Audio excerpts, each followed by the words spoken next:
Sleepless Beat. Paano ko ba to matatakasan ng mga bagay sa mundo? Kaliwat kanan ng problema na aking natatamo. Nalalamon na ng lungkot at puot ang aking puso na dati ay masaya lang, ngayon puro na lang bigo. Hindi ko na alam kung paano ko pa to malalabanan ang batikos ng mundo, kaya pinili ko na lamang na magkulong sa akin silid na kay dilim sobrang tahimik. Kung hindi lang to mali, nakasabit na ko sa lubid. Paano ba mababalikan saya sa aking paligid? Nalulunod sa lungkot kaya lalo pa kong sumisid. Subalit ba't ang dilim, paano ba makakaahon? Sa paglipas ng taon mas lalo pa akong nilalamon. Depresyon ng buhay ay puro na lang konsumisyon.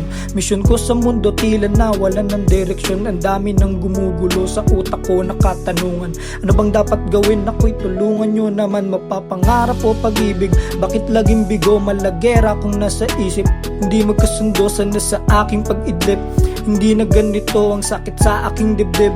Tuluyan ng maglaho, ayoko nang sumubok. Gusto ko lang matulog, ayoko nang lakaran ng daang puno ng bubog. Ayoko nang maulit, gusto ko nang putulin ang paghinga na gamit ang kutsilyo na matulis.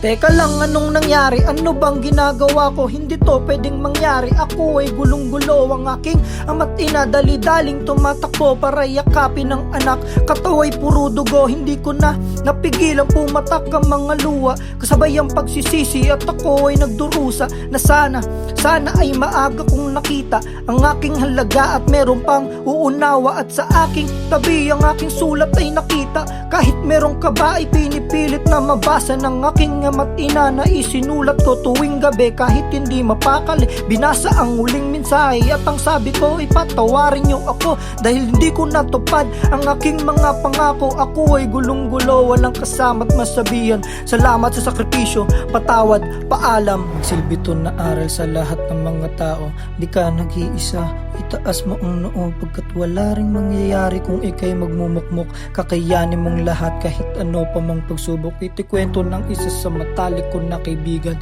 Di ko malilimutan ang aming pinagsamahan. At sayang dahil di ko na masisilayan na sana ay maging masaya ka. Kaya paalam kaibigan.